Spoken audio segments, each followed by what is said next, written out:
Siniseryoso ko bakit ako iniiwanan. Kaya ngayon nagising na ako sa katotohanan.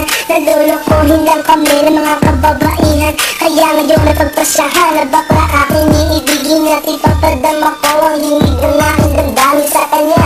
Oo nga at hindi sa isang babae, dahil ang puso ko ay kanilang sinabotahe. Para bang ako'y isang laruan na kanilang pinapatapak. Pagkatapos pagsawaan kanilang tatalikuran. So unfair, kaya bakla na lang ang ibigin. Kaya ngayon pakinggan nyo para sa'yo itong awitin. Mga taong bayang kami, sawa sa babae. May mga babaeng manluloko, piniperahan lang kami. Kaya ngayon bakla na lang ang aming iibigin. Masarap magmahal ang bakla, okay sarap.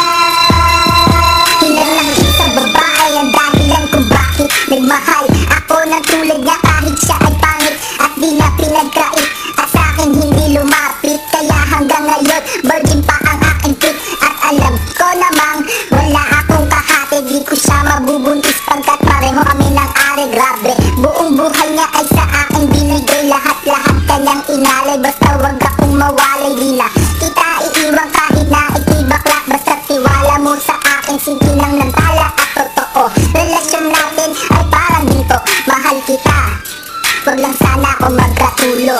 Mga taong bayang kami, sawa sa babae. May mga babaeng manluloko, piniperahan lang kami. Kaya ngayon bakla na lang ang aming iibigin.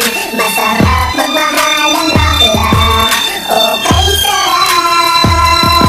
Nasunod ko ang tatay ko dahil sa galit, pagkat sa tuwing nagmamahal puso ay napupulit. Ginawa ko naman ang lahat sa kanya lang inilaan. Ngayang nais na lupa tiyain katawan, pero kapalit nito isa pa lang at aksidan at nagawa pa niya na ako'y pagtawanan. Kaya ngayon sineng